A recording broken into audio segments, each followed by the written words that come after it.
Hey friends, what everybody's talking about. Well, we sure hope it's Take Two with Jerry and Debbie. I'm Debbie Georgiani along with Jerry Usher and you. You are the key person in this equation because you drive the show. We introduce the topics. That's the easy part. You go ahead and you're weighing in with your life stories, and that's the interesting part. We learn from you. So here's the number because we are doing a part two. This is I think it's the third one, Jerry, we've done of part two because we've had so many. We were flooded with calls and emails and texts and social media posts that we just had to continue on this conversation. So I'm going to give the number, and Jerry's going to recap exactly what happened yesterday and why we did the show and what transpired during the show. Here's the number. Get ready. 1-833-288-EWTN. That's 833-288-3986. Yeah, well, yesterday, among other saints, it was the Feast of St. Gerard, and if you are tuned in yesterday, you heard me mention that my mother was one of many, many women who was not able to conceive and bear children for many, many years, and through a number of sacrifices and prayers to God, of course, and Jesus and our Blessed Mother, and in particular to St. Gerard. My uncle was a Redemptorist priest, and St. Gerard was in the Redemptorist community, and so she had a special devotion to St. Gerard, and she entrusted her desire, my parents' desire, to get pregnant to him. And she ended up having 6 pregnancies. One was a miscarriage, and my sister Mary came first, and then the first boy she got, she wanted to name Gerard, and that was me. And so we had our kind of our miraculous conception, if you will, in our family. And we asked you, those of you who have had maybe a similar experience, to call in. And Debbie, as you said, we had just packed phone lines. We've got a ton of emails and social media comments we can still get to today. But we wanted to extend the conversation to today, especially invite those of you who were waiting on the line at the end of yesterday's show. If you're with us again today, please dial in quickly because we would love to give you first chance of getting on and sharing how maybe some help from heaven, perhaps it was even turning to St. Gerard, that helped you conceive and naturally bear children if that was God's will for you. Mm-hmm. Okay, so now we kind of set the stage. We need you to call in and let your story be known to the world at 1-833-288-3986. That's 833-288-EWTN. If I can, Jerry, may I just do a couple shout outs real quickly because we got a lot of friends around the country having their local pledge drives happening. It's pledge drive season. So when your local listening area it stops programming or interrupts programming and comes in and says, hey, can you fund for your local listening area for the next 3 months, 4 months, 6 months, please do so. Please do so. Very, very important that we support because that's what's they're bringing you the programs locally. You're supporting right there in your local area. So many people are homebound and in hospitals and behind prison walls, and they depend on Catholic radio, especially just being able to turn on the radio where they're at. And so I'm at the Station of the Cross in Buffalo, New York. We're having just a phenomenal fund drive. It is exciting, and just thank you everybody who's been pledging from everywhere in the listening area. And Boston is going I like to say going crazy in a good way, Jerry.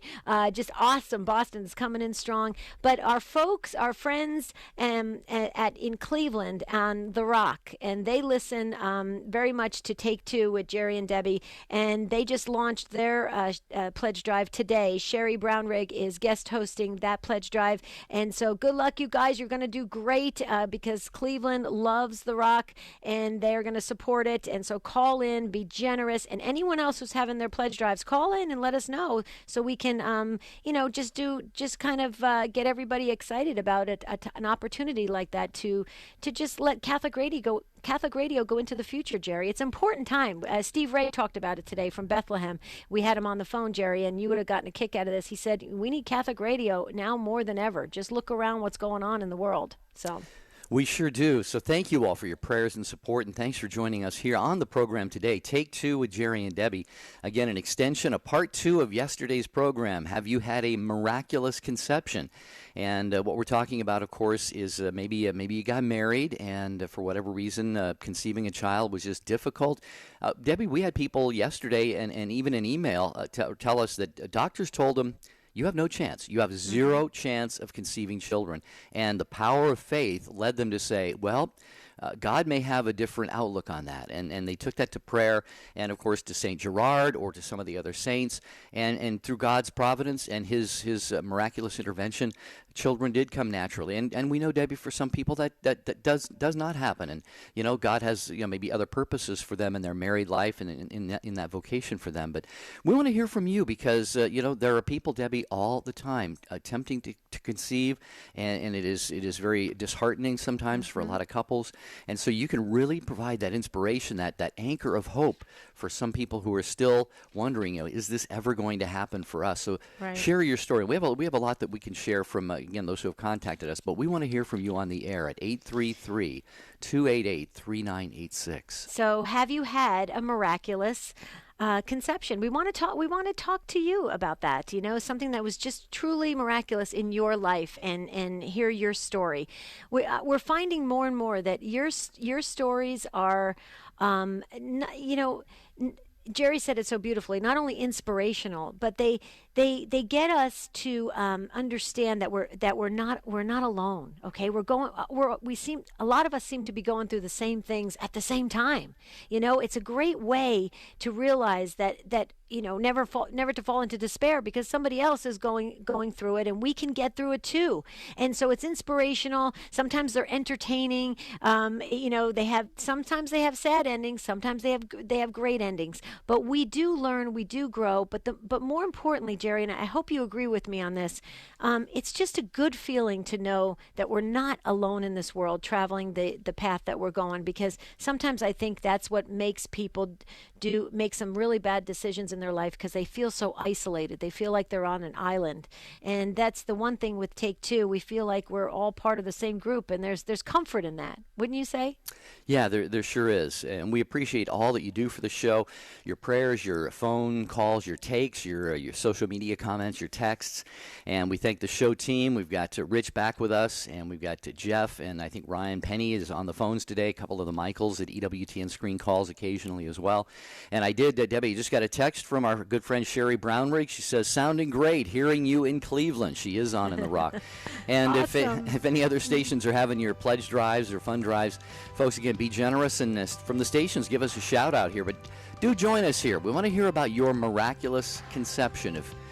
If heaven has helped you when it seemed like natural means of conceiving, we're not going to be doing the trick for you. 833-288-3986.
Take Two with Jerry and Debbie, EWTN Radio. And as we get set to go to your calls, just want to give you a programming note here. EWTN Open Line. It airs at 3 p.m. Eastern Time, Monday through Friday. A different host, different guest, I should say, a different expert, let me put it that way, each and every day. And on Wednesdays, today, it is Father Mitch Pacwa answering your questions.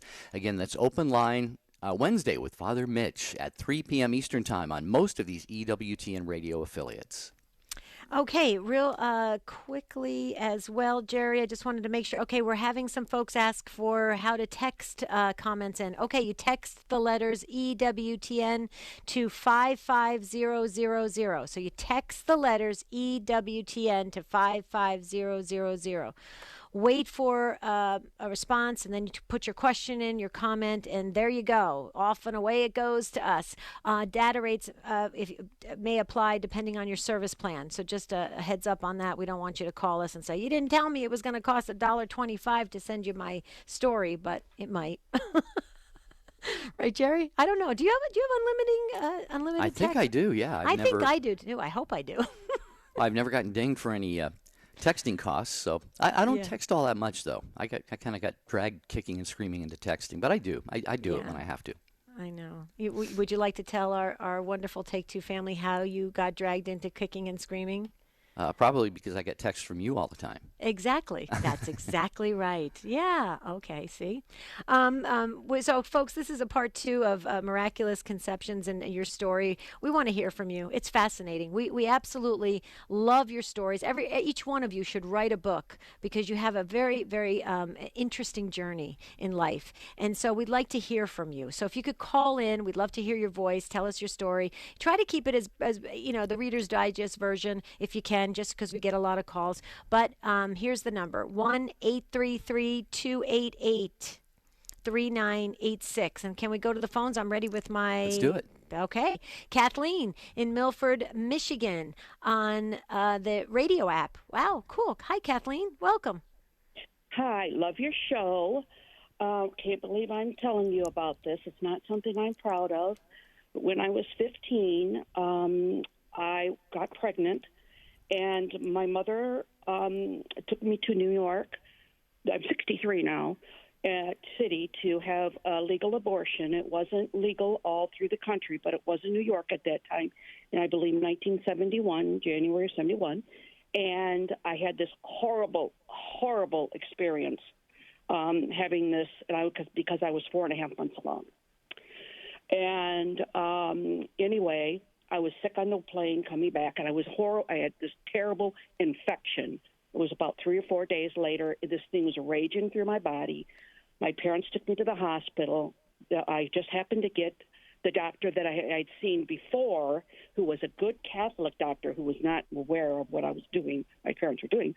And he was a wonderful Catholic doctor that said I was probably going to have a complete hysterectomy, and I was going in to have them try to get it out, the infected material out of me. And as I was being put under, I had a vision over me of this, a vision in white, like with outstretched arms. And anyway, I'm sure the doctor was praying for me and what have you. And anyway, I was told fortunately, I did have to have a hysterectomy, which was just completely a miracle right there. Anyway, I was told I was probably never going to be able to have children. Well, lo and behold, married, 2 children, never had a minute's trouble with the pregnancies. Both tubes, I had them, shot with the stuff to see, if it was scar tissue. Completely clear. Absolutely not one speck of scar tissue, damage, anything in my tubes, uterus, whatever. I have 2 beautiful daughters who are in their 40s and 4 grandchildren, and I am the most blessed person, Wow. Out there.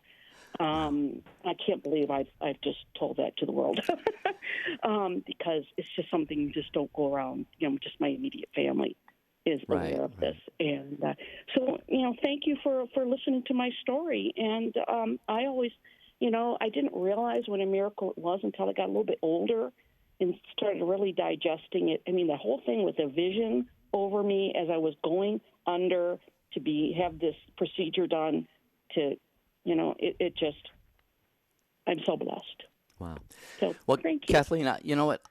I think I can speak for Debbie when I say we can believe that you just shared this with the world on Catholic radio, because you've had this experience. It's probably been, you've held this within you for all these years. You may have shared it, personally, one-on-one with a lot of people, but this is a great gift to you, and now you've come to a place in your life where you realize it's a gift for others as well, and you have just shared that with the world, with a worldwide audience, for those who are listening. And we have to believe, Kathleen and Debbie, this, that there's somebody, maybe a lot of somebody's, Kathleen, who are listening right now, who may not have minute by minute same exact experience that you went through, but something very, very difficult, challenging, nearly as horrific, and are wondering, how are they ever going to come through this? Are they ever going to be able to have kids? Would God forgive them for what they did? Things like that. And so you have just done a huge favor to a lot of people, and showing that God is merciful, God is gentle, and God will still give great gifts to those who ultimately do seek Him. And you've done that. And Debbie, I think this is just a beautiful testimony to that. I agree, Kathleen, and I thank you for having the courage to share it as well, because I think it's important for people to hear about God's love and mercy. I mean, you were 15 when this all transpired, and I know that a lot of people say, oh, at 15 I was working, and at 15 I came from, Europe to America, and I traveled across country. I get it, okay, but you were still 15. You were still a child, and so many things were happening to you at that time, and I think it just shows the incredible love, and through prayer, and that the love of God, and through prayer, how beautiful things can turn out when it starts out, very, very tragically, if you will. And so I think, you don't want to tell people, okay, well, it's always going to turn out great like that in the end, because we don't know. We don't know what the path is. But in your case, there was a reason, and like you said, you went on to have this beautiful family, and you were blessed. Can I just tap into this for 1 second before we let you go? Looking back, can you see where God was present? Can you see where maybe certain choices were made or things were done? Can you are the puzzle pieces coming together now that you look back or you reflect on your whole life, Kathleen? I'm just curious. Yes, I do believe so. See, one of the reasons I think that it was easier for me to accept it as far as the abortion was concerned is I should never have had that abortion, because, for one thing, I had been in a very kind of a serious accident, a tobogganing accident, and I went airborne, and I had lost all my amniotic fluid. And, of course, my parents didn't know I was pregnant or anything. Anyway, they had no idea. I probably would have not carried that baby to term. And I think that for some reason, that protected me, that baby was going to pass away anyway. But It's still, I took that into my own hands, but I wasn't even aware at the time of what I was doing. You're so scared, and just, you're kind of like being thrown from here to there. Your parent, other people are making decisions for you, Mm-hmm. and so I think that did help me deal with it, that I wasn't as, I can't say I wasn't as guilty of it, because you're right. Right. I see what you're saying, and I hate to do this, Jerry. Right. Well, please forgive me, Jerry. I know this has taken time, but Kathleen, I got to ask you this. Okay, absolutely. I got to ask you this because it kind of bothers me. I have to be honest with you, and I don't want to put you on the spot if you don't want to answer, because I know this is a global radio show. We can always take this offline, and you can email us. But Kathleen, did you have any hurt feelings or angry feelings towards your mom? I'm just curious. I did, but she didn't know what she was doing. She freaked out. She panicked. Okay. And my mother and I we've had a very close relationship, and I forgave her for her part in this. But she passed away a few years ago at 86. We were very, very, very close. And I always meant to ask her if she took that to reconciliation. Well, I okay. hope she did. I know she, because we never really, talked about that aspect of it, like her, her part in it. Right. Well, and that's the reason why I'm asking, and Jerry will understand this. Believe me, Kathleen, I don't know why, but as a small child, I've always gotten these strange feelings. I just have. I guess you call it intuitive like that.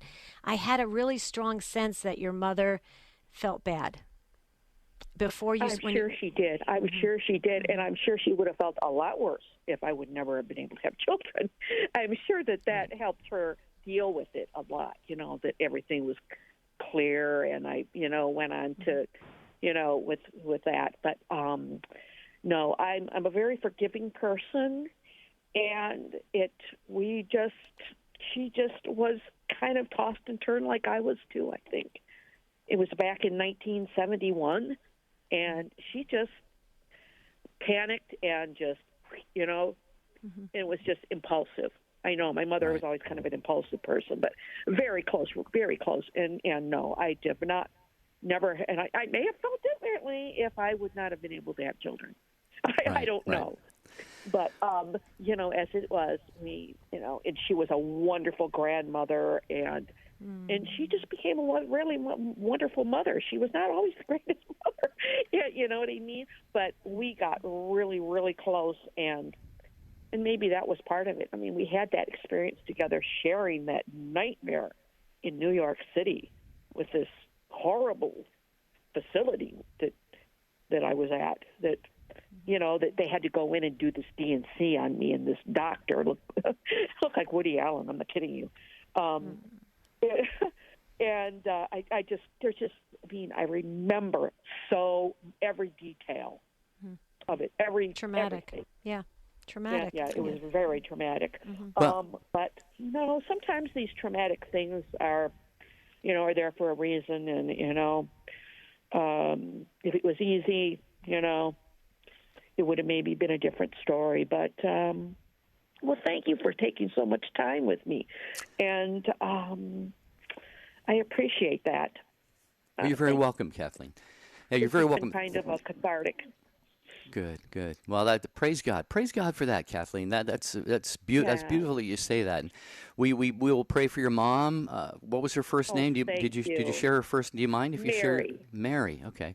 Debbie will write that down. Yeah, Kathleen, we keep a list of the people, prayer intentions, especially living, but also, of course, deceased family members and friends of our listeners. And we will definitely pray for your mom, Mary, and we'll pray for you and your daughters. And thank you, Kathleen, for calling and sharing with us today on Take Two with Jerry and Debbie. We appreciate that so much.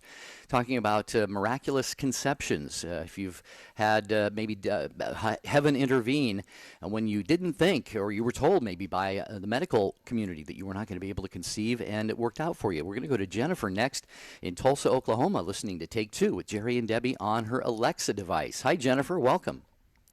Hi. Good morning. Good morning. I just wanted to call in and share about my oldest daughter.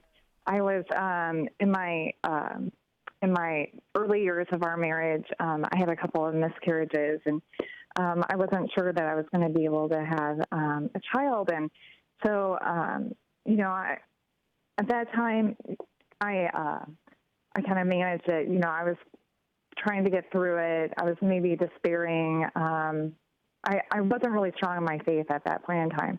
At the time, we were living in Nebraska, and my husband got a transfer to Texas, and I really kind of see God's hand in that, because my new doctor there decided to do some tests, and I was getting a little more involved in church down there, and I went to a pro-life event at my parish on the Feast of the Immaculate Conception, and I just feel like it's divine providence. I found out I was pregnant with my daughter between the Feast of the Immaculate Conception and Our Lady of Guadalupe, and so I just give thanks to Our Lady for being there with me in my struggle, and being able to conceive a child and actually take that pregnancy to term. And now I have a 17-year-old. Wow. So anyways, I just wanted to share that with people out there. I know a lot of people go through miscarriages, and at the time, I wasn't. It was really hard because my friends were having babies. My sister-in-law was pregnant, and there's such a release when you share these struggles with other people. Jennifer, hold that thought just for 1 second there, because I know Debbie has thoughts queued up, and something I'd like to share with you too. Beautiful, beautiful story, and of course Our Lady's going to be involved in this. She's the greatest of all the saints. We talk about Saint Gerard and some of the other saints helping out, but anytime any of the saints helps out, we can be sure Mary is right by their side and involved in that as well. So Jennifer, hang on, we got to do this, and we'll get right back to you and Jan and Antonia. This is Take Two with Jerry and Debbie on EWTN Radio.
Always glad to have you with us on Take Two with Jerry and Debbie. We're talking about, have you had a miraculous conception? Sort of a play on words. We, of course, had the Immaculate Conception of our Blessed Mother Mary, the feast we celebrate on December 8th.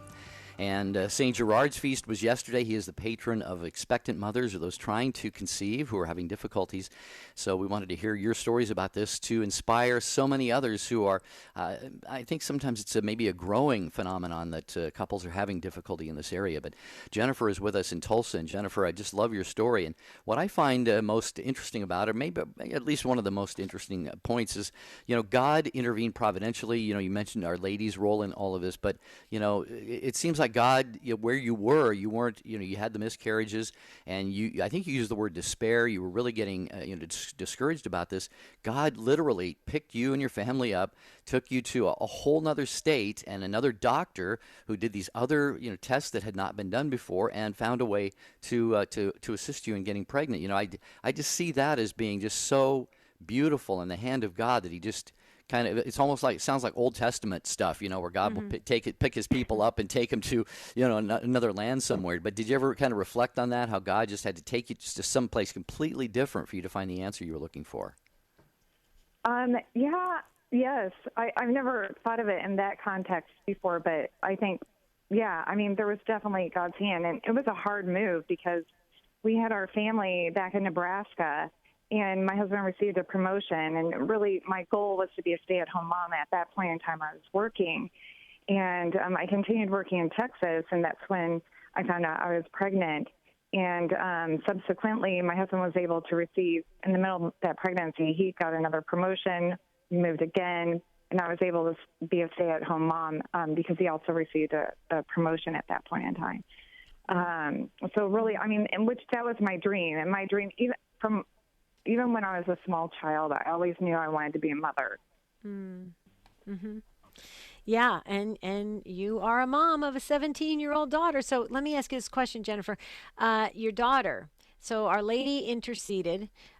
So obviously Our Lady feels very close to you, which she's close to all of us, but you know what I'm saying. She interceded on your behalf. Okay, so she feels very close to you. How is your daughter's relationship with Our Lady? Just curious. Well, she okay. So every night, my daughter kind of struggles with anxiety, and every night she has like this big bunch of rosaries that she holds in her hand when she goes to bed. Oh wow! Oh, so, wow! That just warms my heart. Yeah. Does it help her? Does it help her with the anxiety issues? I think it does. She still has some issues that she's working through, but she has hope. Beautiful. Just as a suggestion, because this comes up a couple times, we've heard other folks that similar situations, even in adults and even elderly people as well. The rosary, absolutely, definitely. Clutching the rosary, praying the rosary. Have you thought about incorporating any type of Gregorian chant or anything of that nature? Because there's tremendous just healing, soothing qualities that come forth from the chants. That's a good idea. I've never thought about that. I mean, I'm familiar with Gregorian chant. I don't regularly listen to it. But, you might want to try that's it. That's a great idea. Yeah, okay, I will. Yeah, great. Well, I'll try anything. Okay, can we? Is there any way we could have your daughter's first name if you feel comfortable? Just because I'll add her to the book because we have a lot of folks that we're praying for. Oh, that'd be awesome. Her name's Tessa. Tessa. Oh, beautiful name. Love it. Yeah, Love it. Her patron saint is Saint Therese, and my mom's name is Teresa, and so we just went with a nickname of Teresa. Beautiful, beautiful. Well, thank you, Jennifer. Have a blessed day, and thanks for inspiring us and thank you. Giving a little uplifting moment for the entire world today. Thank you, Jennifer. In Tulsa, we appreciate that. Jan in Eagle, Idaho is going to be next in a moment here. Jan, hold on just about maybe 30 to 60 seconds. I want to read an email that came in. This is absolutely beautiful, Debbie. It's hi, Debbie and Jerry. She lists you first, Debbie. Who's this, Ben? Is this Ben? No, this is from a wonderful woman. I'm trying to think. I think this is from Mary. Anyway, cool. It says, hi, Debbie and Jerry. I was driving this morning and heard on your program that on Tuesday, this was Monday, she heard the promo for yesterday's show, in honor of St. Gerard, you will be discussing miracle births. I wanted to tell you about what happened in my family. On December 24th, 1944, on Christmas Eve, my father, at the age of 19, was shot at the Battle of the Bulge in World War II. The bullet hit him in the fifth lumbar of the spine and left him temporarily a paraplegic. It did not sever the spinal cord, and he eventually was able to walk again, but it had damaged the nerve in such a way that he no longer had any feeling below the waist. The fact that he was able to walk again in and of itself seems miraculous. Because of this injury, he was not able to father any children, let alone have normal marital relations. My mother wanted so much to have children that after 9 years, she made a novena to St. Gerard, asking him to intercede to God to give them a family. She promised that she would never use anything to prevent them from coming if God would grant this wish. God did hear my mother's prayer, and she was gifted with 6 children in 6 years. After my youngest brother was born, my dad hemorrhaged internally from the old wounds, and they were never able to have any more children. My father is now deceased, but they have 22 grandchildren and 39 grandchildren, and they were married for 64 years. Incidentally, my mother and father are both converts to the Catholic faith, my father being baptized 10 years after my mother. Yes, she prayed for him too, and that was from Mary. Isn't that beautiful? Beyond beautiful. That just, you should have saved that to the end, Jerry. I'm a mess. Okay, that's oh wow, what a story. Praise be to God. What a story. Huh. You see, this is what we say. Everybody could write a book about their life's journey and their family, and it's amazing. Thank you for sharing that, Jerry, and thank you for writing that in. Who was her name? That was was Mary? From Mary. Yeah. Mary. Okay. And we got a lot of Marys today. This is interesting. Okay. Wow. All right. I got to catch my breath. You go ahead. Okay, Jan in Eagle, Idaho. Thanks for your patience, Jan, listening on the EWTN app. Welcome to Take Two with Jerry and Debbie. Sure. Thanks for having me on. Sure. I wanted to tell my story. I was living in Florida when I met my husband, and we ended up moving out to Idaho less than a year after we were married. And it was super hard being way out here away from family. But over time, I saw that it was God's blessing, and it grew us closer. So on top of the homesickness, I had a difficult time conceiving. And it took 3 long years to conceive Haley. But God has been so good. I had a dream of an infant baby girl while we were going through this infertility process. And 2 weeks later, my husband dreamt of a little girl in the toddler stage. And both of us knew that these weren't just dreams of our subconscious. They were dreams of the Holy Spirit. You know, you just have that knowing. I was diagnosed with endometriosis, and every 6 to 8 months, I would have a surgery to clean my uterine wall. So after this dream, I had this hopeful knowing in my heart, and I even went out and I bought a couple little girl outfits, tucked them away in my drawer. I told a couple people close to me, but not a lot of them. It was something special between God and I. However, it took 2 more years before this conception occurred. So through those 2 years, you know, it was still difficult because I questioned myself. I'm like, why would I be so special that he would tell me that? Or was it just my own longing and Ed's longing that we had these dreams? But there was still that glimmer of hope. And I had a hard time going to Mass. I had a hard time going to public places where there are a lot of children. I couldn't help but feel sorry for myself. I was an elementary school teacher, so I was with children all the time. And, of course, working with parents that didn't appreciate having children. And I know all those who struggle with infertility go through those thought processes. Like, why can't we have children when people who don't appreciate being parents have children? But finally, after 2 more years passed, we found out I was pregnant, and it was an unbelievable experience. We knew the time that we conceived, and it was just, I had a beautiful pregnancy. I was joyful the whole time. We gave birth to our one daughter, and she's just been a joy through the whole process. And we have our first grandchild now, too. So we're totally grateful. And grateful to God for the hope that he has always given me in times of hardness in life.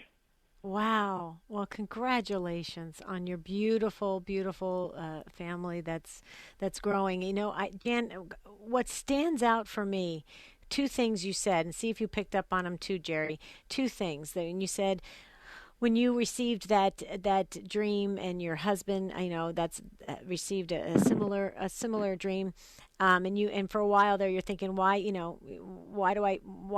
makes this me so special that I would get this, dream and this and that. That stands out for me, and I'll tell you in a second. The other thing too is what you took away from it, because what that enabled you to do is to hang on and to have what you said. I think you said it so well, a glimmer of hope.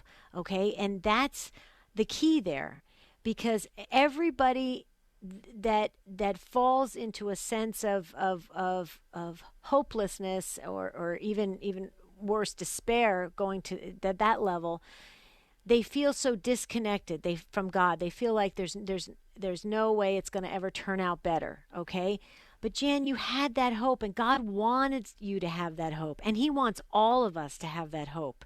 For what it may not look the way we think it's going to look, but he wanted that. And yes, you are, and as you can see with your family, you are that special for him to reach you.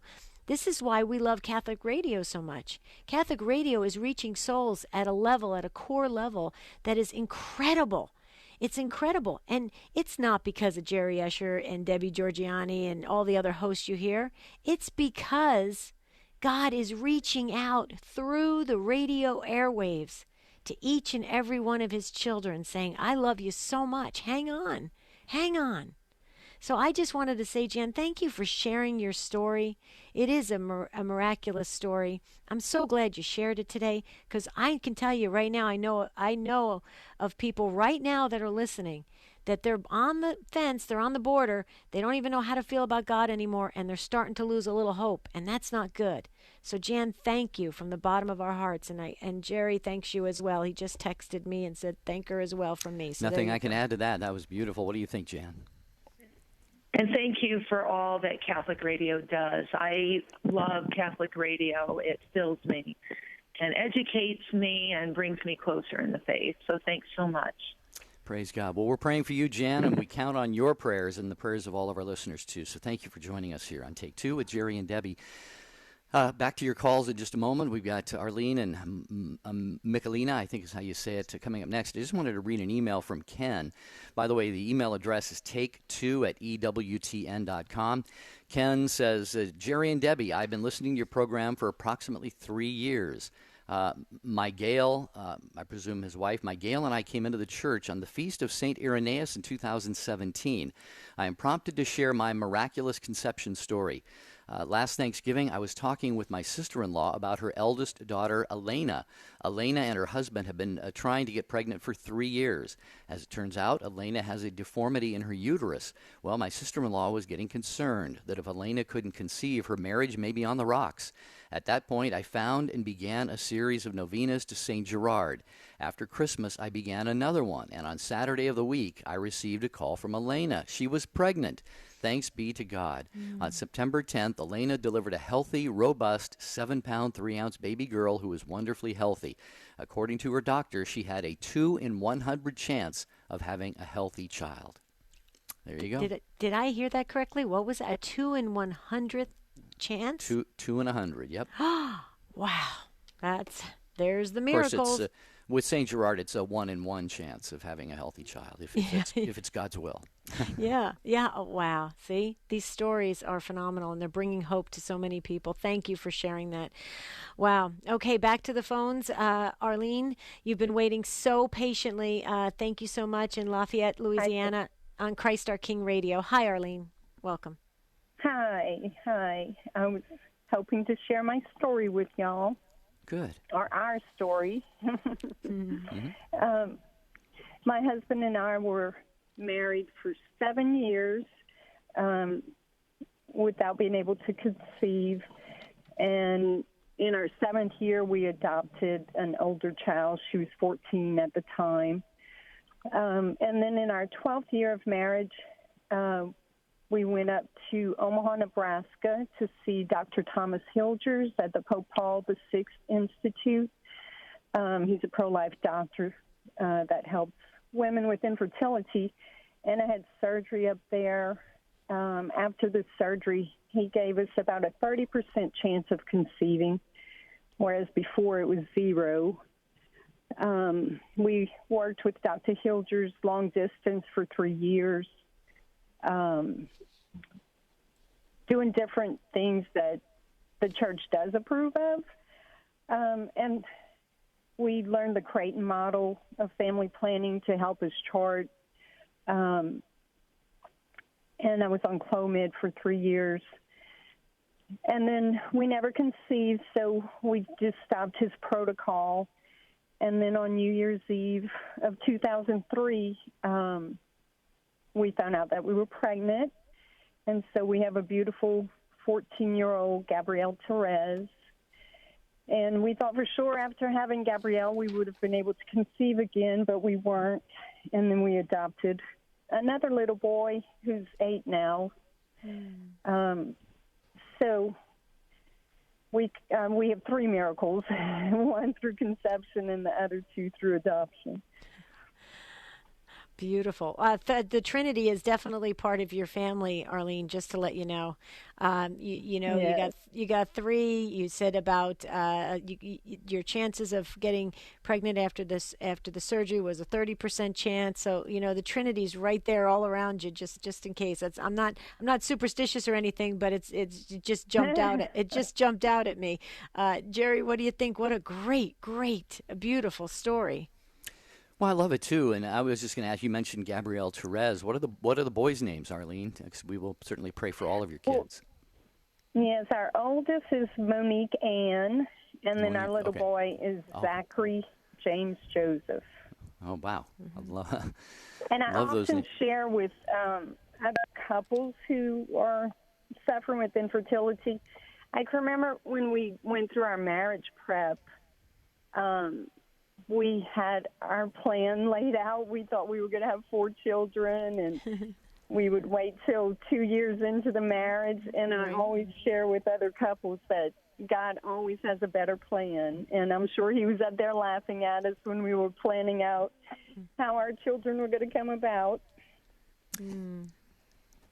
I love it. Yeah, I and- love your story. Go ahead, Jerry. Well, I was going to say, she mentioned that she'd used, had the work with Dr. Thomas Hilgers and the Pope Paul VI Institute, and I think this is a very important and a good opportunity to mention the work that they do there. And by the way, it was named for Pope Paul VI, who of course was just canonized 3 days ago by Pope Francis. So it's now Saint Pope Paul VI Institute for the Study of Human Reproduction, and it's so very, very important that, Arlene, you have mentioned this, because we have so many secular and godless, if you will, ungodly ways of trying to help couples conceive and to have children, that are outside the moral scope of things according to the church and God's laws and so forth. But at the St. Pope Paul VI Institute, which is located, I think, in Omaha, Nebraska, they have so many beautiful natural ways. And the human body is made by God. It's intended to work properly, naturally, and so they approach it in that way. And so if people want information on that, just go to Pope Paul VI, it's Roman numeral for 6, Pope Paul VI, for PopePaul6.com, PopePaulVI.com, and you will find the same helpful resources there that Arlene and her husband found. And Debbie, it's been an answer for so very many people. It's a great institute. Yeah, and this is a perfect time, Arlene. You're reminding all of us, because we believe in the power of prayer. We should hold up everybody who's doing pro-life work, doctors, volunteers, nurses, everybody that's doing pro-life work. So that's a good reminder for us. Thank you for your beautiful story. Your family's blessed to have you and your husband as their parents. The kids are blessed, and just keep going, Arlene. Keep telling your story. God bless you. Have a beautiful rest of your day. And Jerry, I just have to add this, because we're talking about everybody's individual stories, their life, their journey in life, and I think about this all the time, because EWTN, they have Church Pop.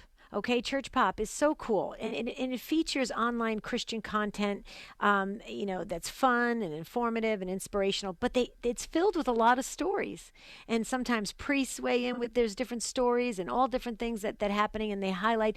But I can't explain it with Church Pop. Church Pop is so unique. It kind of gives you a little bit of like what you're thinking in that cartoon bubble over your head, and they go ahead and put it down on paper. It's really kind of cool. But it comes into your inbox and you can just take a look at it, folks. Church Pop. It's really fascinating. Churchpop.com. I think you're going to really get hooked on it, because I am. I know you are as well, Jerry. Yep. Okay, back to your phone calls. Is it Michelina in Fairfax, Virginia, listening to Take Two with Jerry and Debbie on Guadalupe Radio Network? Did I get your name right? Is it Michelina? Yes, that's right. Thank you. Okay, good. Yeah, welcome. Thanks. So, my mom and dad, when they were pregnant with me, were told by doctors that I would have a lot of disabilities. They encouraged my mom to terminate her pregnancy. She did not, and I was born without any disabilities, thank God, And so I have always been drawn to the pro-life movement. I remember as a child, churches were handing out rose stickers. And I asked my mom what they were for, and she just said, they're for babies that had died, because I was quite young. But as I grew up, I attended the March for Life and still do, because I live quite close to it now. When I moved to Virginia, I met my husband, who is 16 years younger than his next oldest sibling, and his mom was in her 40s when she was pregnant with him, and she was also encouraged to terminate her pregnancy. Thankfully, she didn't, because now my husband and I not only are married, but we just welcomed our first child into the world in May. Oh my goodness! And what is this first child's? We should say the Take Two baby's name. What is this child's name? Let's just call her Baby K. Baby K. Okay, perfect. I'm going to put Baby K down, and that's perfect. As a good protective mom, you're perfect. Michaelina, I got to tell you something. So you're named after you're probably family members, but Saint Michael. So you got a lot of protection around you. You were meant to be here, obviously. Your husband was meant to be here, obviously. Now you have little Baby K, and I'll tell you what, that's a great story. You and your husband honestly should go out on the road and tell your stories, because maybe you could change other hearts and minds on their thinking of what it means when they do possibly contemplate abortion. So you really need to get your story told together as a couple. I think it would be very, very powerful. Just a suggestion. I know you got Baby K you got to take care of, but maybe she can have Baby Will Travel. Well, thank you so much. Pray for us, and we'll pray for you too. Thank you, Michaelina. We'll count on that. We will count on that, and you can count on ours as well. Just wanted to get to another email. Some great emails and comments. Thank you all for sending them in. This is from Lee. Lee says, I'm writing to you from Zimbabwe. After suffering 3 miscarriages, I was distraught and sought counseling from my parish priest. He was so supportive to my husband and to me. He promised to find the novena to St. Gerard. I thought it was going to be a novena to ask for the fruit of the womb. But when I looked at it, it was a novena to St. Gerard for a safe delivery. I said, but Father, you must have given me a wrong one. And he said, just say it. So I did. And later, having gone for a routine health check, I was told I was 3 months pregnant. Our daughter is 1.5 now, our miracle baby. Thanks. From Lee in Zimbabwe. Isn't that a beautiful story? That is an incredible story. It's almost like that priest had sort of a word of knowledge or something. Word of knowledge, exactly. Well, see, God's tapping everybody. If you're open to it, God is going to use you. If you're a priest or a deacon or a religious sister or a lay person, God's going to use you if you're open. Okay, so let him use you and be open to it, and get out of the way and let him do his work like we all try to do here on the radio, and you'll see miracles happen, mini miracles, big miracles, because God wants everybody to have life and to have it to the full. And it's pretty interesting. I'm so glad, Jerry, we did a part 2. And by the way, I have got text messages during the show, and everybody asked me if I was able to hold Max, which is Allie's baby, Allie and Aaron's baby. She called in yesterday. Max did come into the studio, Jerry, but Aaron was feeding him, and all I could do was touch his foot. Well, that's better than nothing, Debbie. I got to touch his foot. That was it. Well, one of our regular YouTube viewers, Michael. Hi, Michael. He says, he says this is nice too. My mom and dad raised 5 of us, so they had no problem conceiving at all. He says, I remember we were at a restaurant once, and the waiter asked, "Sir, are these boys all yours?" My dad said, "Yeah, I'm raising a basketball team." Thanks, Michael. Or a band or something like the Jackson 5 or something. Oh, Jerry, this was great. What do we got planned for tomorrow? Have you received help from heaven? Remember, we did a 2-part series on how have you helped someone get to heaven. Tomorrow, we're going to talk about what kind of help have you received from heaven. Any saint has any patron saint or an angel, or how have you received divine intercession to help you through a situation in life? Oh, I got mine already. I got my story. Hope you got your stories, and we just love you guys. Thank you so much for participating. Until tomorrow, have a beautiful and blessed day. See you real soon.